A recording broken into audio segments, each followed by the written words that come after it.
ಅದಕ್ಕೋಸ್ಕರ ಈ system follow ಮಾಡಿದ್ರೆ ನಿಮ್ಮ ಒಪಿನಿಯನ್ಸ್ ಬೇಕಾಗುತ್ತೆ.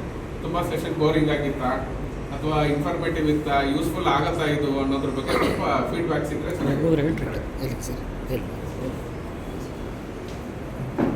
ನಾನು ಕುಮಾರಸ್ವಾಮಿ ಅಂತ ಬೆಂಗಳೂರು ವೆಸ್ಟ್ ಡಿವಿಷನಲ್ಲಿ ನಾನು ಮಾರ್ಕೆಟಿಂಗ್ ಎಕ್ಸಿಕ್ಯೂಟಿವ್ ಆಗಿದ್ದೀನಿ. ನಾವು ಸುಮಾರು ಆಗಲೇ ಯಾವಾಗಂದರೆ 2008-09ರಿಂದನೇ ರಾಷ್ಟ್ರೀಯ ಪಿಂಚಣಿದಾರರ ವೇದಿಕೆ ಅಂತ ಹೇಳಿ ಒಂದು ನಾವು ಗ್ರೂಪ್ ಮಾಡಿದ್ವಿ. ಅಲ್ಲಿಂದ ಎಲ್ಲ ನಮ್ಮ ಕರ್ನಾಟಕ ಸರ್ಕಲ್ನಲ್ಲಿ ಬರುವಂಥ 32 ಡಿವಿಷನಲ್ಲೂ ಕೂಡ 2000 ಬಿಫೋರ್ GDS ಅಂತ ಹೇಳಿ ಒಂದು ಗ್ರೂಪ್ ಕ್ರಿಯೇಟ್ ಮಾಡಿ ನಾವು ಪ್ರತಿಯೊಂದು ಗ್ರೂಪ್ನಲ್ಲೂ ಕೂಡ 32 ವಿಭಾಗದಲ್ಲೂ ಮಾಡಿದ್ವಿ. ಈಗ ನಮಗೇನೆಂದರೆ ಕೆಲವು ಜನ ಎಲ್ಲ ಕೇಳ್ತಾ ಇದ್ದಾರೆ, ಈಗ ನಾವು ರಾಷ್ಟ್ರೀಯ ಪಿಂಚಣಿದಾರರ ವೇದಿಕೆಯಲ್ಲಿ ಮುರುಗನ್ ಸರ್ ಹೇಳ್ದಂಗೆ NPS ಬೆಸ್ಟಾ UPS ಬೆಸ್ಟಾ ಅಂತ ಇವತ್ತಿನವರೆಗೂ ಒಬ್ರಿಗೂ ಕೂಡ ಸರ್ಕಾರದಿಂದ ಆಗಲಿ ಇಲಾಖೆಯಿಂದನಾಗಲಿ ಇಲ್ಲ ನಮ್ಮ ಆಪ್ತ ಮಿತ್ರರಿಂದನಾಗಲಿ ಸಹೋದ್ಯೋಗಿಗಳಿಂದನಾಗಲಿ ಕೂಡ ಯಾರಿಗೂ ನಿಖರವಾದ ಮಾಹಿತಿ ಇರಲಿಲ್ಲ.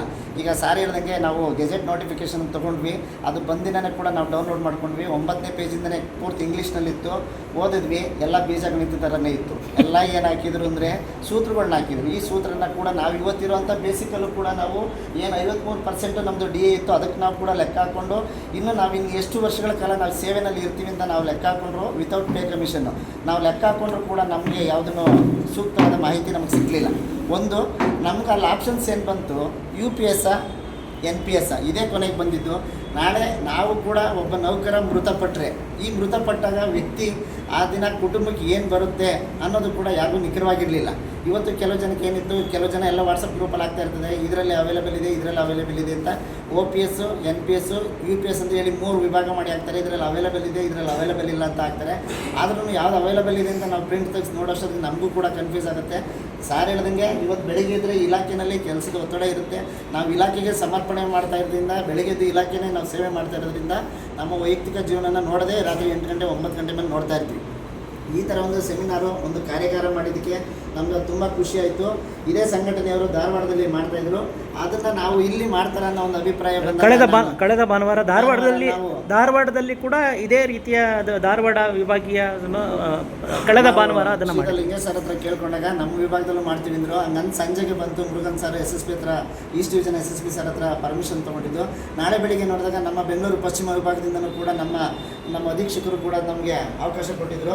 ನಾವು ಇನ್ನೆಲ್ಲೋ ಬೇರೆ ಜಾಗದಲ್ಲಿ ಮಾಡ್ತಾರೆ ಅನ್ನೋ ಕಲ್ಪನೆ ಇರುವಾಗಲೇ 10 ನಿಮಿಷದಲ್ಲಿ ಬಂತು. ಯಾದವ ಸ್ಮೃತಿನಲ್ಲಿ 18ನೇ ತಾರೀಕು 10 ಗಂಟೆಯಿಂದ 1 ಗಂಟೆ ತನಕ ಕಾರ್ಯಾಗಾರ ಇರುತ್ತೆ. ದಯವಿಟ್ಟು ಇದ್ರ ಬಗ್ಗೆ ಎಲ್ಲರೂ ಎಂಪ್ಲಾಯ್ ಬಳಸ್ಕೊಳ್ಳಿಂದ ಪ್ರತಿ ಗ್ರೂಪಲ್ಲೂ ಕೂಡ ನಾವು ಎಲ್ಲರೂ ಮಾಡಿದ್ವಿ.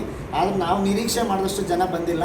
ಆದರೂ ಇದನ್ನು ಈ ಥರ ಕಾರ್ಯಾಗಾರ ಮಾಡಿ ನಮಗೊಂದು ಮಾಡಿದ್ದಕ್ಕೆ ಮುರುಗನ್ ಸರ್ಗೆ ಮತ್ತು ನಮ್ಮ ಲಮಾಣಿ ಸರ್ಗೆ, ಅದರಲ್ಲೂ ಸುಂದರರಾಜನ್ ಸರ್ ಅವ್ರಿಗೆಲ್ಲರಿಗೂ, ಅದರ ಲಿಂಗೇಶ್ ಸರ್ ಎಲ್ಲರೂ ಪ್ರತಿಯೊಬ್ಬರು ಕೂಡ ಮಾಡಿದ್ದಾರೆ. ಇಲ್ಲಿ ಸಂಘಟನೆ ಹೊರತುಪಡಿಸಿ ನೌಕರರ ಅಭಿವೃದ್ಧಿಗೆ ಮಾಡಿದ್ದಾರೆ.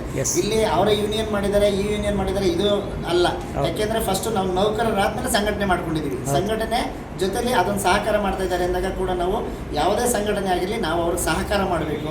ಈ ಥರ ಇನ್ನೂ ಕಾರ್ಯಾಗಾರನ ನಮ್ಮ ವಿಭಾಗದಲ್ಲಿ ಎಲ್ಲ ಪಶ್ಚಿಮ ವಿಭಾಗದಲ್ಲಿ ಮತ್ತು ಪೂರ್ವ ವಿಭಾಗದಲ್ಲಿ, ದಕ್ಷಿಣ ವಿಭಾಗದಲ್ಲಿ ಮುರುಗನ್ ಸರ್ ಅವರ ನೇತೃತ್ವದಲ್ಲಿ ಮಾಡಬೇಕು. ಯಾಕೆಂದರೆ ಎಷ್ಟೋ ಜನ ತಿಳಿದಲ್ಲೇ ಇರೋರು ಇದ್ದಾರೆ. ಇವತ್ತು ಕೂಡ 3 ತಿಂಗಳು ಕಾಲಾವಧಿ ಕೊಟ್ಟಿರೋದ್ರಿಂದ ಈ 3 ತಿಂಗಳೊಳಗಡೆ ಯಾರು ಏನು ಮಾಡ್ತಾರೆ ಅನ್ನೋದು ಯಾರಿಗೂ ಗೊತ್ತಿರಲ್ಲ.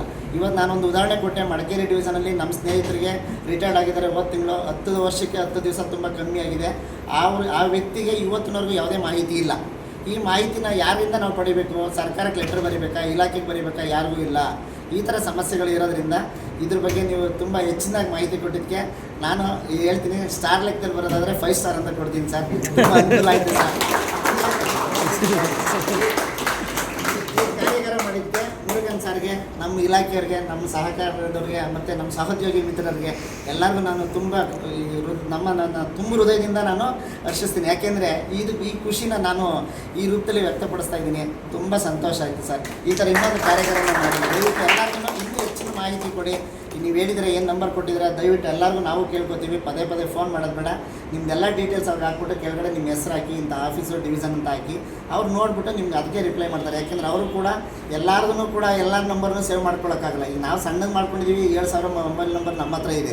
ಈಗ ಎಲ್ಲ ಡಿವಿಷನ್ನವರು ಅವರು ಸೇವ್ ಮಾಡ್ಕೊಂಡು 15,000 ರಿಂದ 20,000 ಆಗುತ್ತೆ. ಎಲ್ಲರಿಗೂ ಮಾಡೋಕ್ಕಾಗಲ್ಲ. ದಯವಿಟ್ಟು ನಿಮ್ಮ ವಿಚಾರನ ನಿಮ್ಮದೇ DP-ನಲ್ಲಿ ಫೋಟೋ ಇರಲಿ. ಅಟ್ಲೀಸ್ಟ್ ಅವ್ರು ಗುರುತಿಸ್ತಾರೆ ಅಂದಾಗ, ಈಗ ನಾನು ಕುಮಾರಸ್ವಾಮಿ ಮಾತಾಡಿದ್ದೀನಿ ಅಂದರೆ ನನ್ನ DP-ನಲ್ಲಿ ನನ್ನ ಫೋಟೋ ಇದ್ದು ನಾನು ಅವ್ರಿಗೆ ಕಳಿಸಿದಾಗ ಅವ್ರ ವ್ಯಕ್ತಿನ ಯಾರು ಅಂತ ಜೂಮ್ ಮಾಡಿ ನೋಡ್ತಾರೆ. ಹೌದು ಮೀಟಿಂಗ್ ಬಂದಿದ್ರು ಕರೆಕ್ಟು, ನಾನು ಈ ಸಭೆನೆಲ್ಲ ಆ ಉತ್ತರ ಹೇಳಿದ್ದೆ ಅಂದ್ಬಿಟ್ಟು ಅವ್ರು ಏನು ಮಾಡ್ತಾರೆ, ಅಟ್ಲೀಸ್ಟ್ ನಿಮಗೆ ಅವ್ರ ಕೈಲಾಗಿದ್ದನ್ನು ಸಹಾಯ ಮಾಡ್ತಾರೆ. ಯಾಕೆಂದರೆ ಅವರೇ ಏನು ಸರ್ಕಾರ ಅಲ್ಲ, ಅವರೇ ಅಧಿಕಾರಿ ಅಲ್ಲ, ಏನು ಅವ್ರ ಕೈಲಾಗಿದ್ದನ್ನು ಸರ್ ಈ ಥರ ಮಾಡ್ಬೋದು ಅಂತ ಅವ್ರು ಈಗಲೂ ಕೂಡ ಸಭೆನಲ್ಲೂ ಹೇಳಿದ್ದಾರೆ.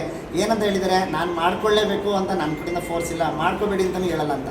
ಆಯ್ಕೆ ಏನಿದ್ರು ನಮ್ಮ ಕೈನಲ್ಲಿದೆ, ದಯವಿಟ್ಟು ಅದನ್ನು ಮಾಡ್ಕೊಳ್ಳಿ. ಒಳ್ಳೆ ರೀತಿಲಿ ಆಗೋದಿದ್ದರೆ ಲಾಸ್ಟ್ ನೀವು ಫೈನಲ್ ಕೇಳಿ, ಸರ್ ನಾನು ಏನೂ ಇಲ್ಲ ಸರ್, ನಾನು ಫುಲ್ ಕನ್ಫ್ಯೂಸ್ ಆಗಿಬಿಟ್ಟಿದ್ದೀನಿ, ನಾನು ಟೋಟಲಾಗಿ ನಾನು ಏನೂ ಡಿಸೈಡ್ ಮಾಡೋಕ್ಕಾಗಲ್ಲ, ನಮ್ಮ ಆತ್ಮೀಯರಲ್ಲಿ ನೀವು ಒಬ್ಬರು ಅಂತ ಬೇಕಾದ್ರೆ ಅವತ್ತು ಅವರು ನಿಮ್ಮ ತುಂಬ ಹೃದಯದಿಂದ ನಿಮ್ಮ ಆತ್ಮವಿಶ್ವಾಸದಿಂದ ಆ ವ್ಯಕ್ತಿಗೆ ಕೊನೆ ಆಯ್ಕೆ ನೀವೇ ಮಾಡಿಕೊಡಿ ಸರ್, ಅಷ್ಟಂತೂ ನಾನು ಕೇಳ್ಕೊಳ್ಳಿಕ್ಕೆ ಇಚ್ಛೆ ಪಡ್ತೀನಿ.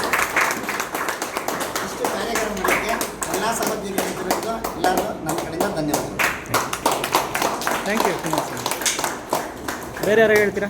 ಮತ್ತು ನಾವು ಈ ಸಂದರ್ಭದಲ್ಲಿ ನಮ್ಮ ಬೆಂಗಳೂರು ಪೂರ್ವ ವಿಭಾಗ ಮತ್ತು ಪಶ್ಚಿಮ ವಿಭಾಗದ ಹಿರಿಯ ಅಂಚೆ ಅಧೀಕ್ಷಕರಿಗೆ ವಿಶೇಷವಾದ ಧನ್ಯವಾದಗಳನ್ನು ನಮ್ಮ ಸಂಘಟನೆ ವತಿಯಿಂದ ಅರ್ಪಿಸ್ತಾ ಇದ್ದೀವಿ. ಅವರು ಕೂಡ ತುಂಬ ಹೃದಯದ ಪ್ರೋತ್ಸಾಹವನ್ನು ಮಾಡಿ ಅವರು ಅವೇರ್ನೆಸ್ ಒಳ್ಳೆ ಕೆಲಸ ಮಾಡ್ತಾ ಇದ್ದೀರಿ ಅಂತ ಒಂದು ಪ್ರೋತ್ಸಾಹವನ್ನು ಕೊಟ್ಟಿದ್ದಾರೆ. ಅವ್ರಿಗೂ ಕೂಡ ಧನ್ಯವಾದಗಳು.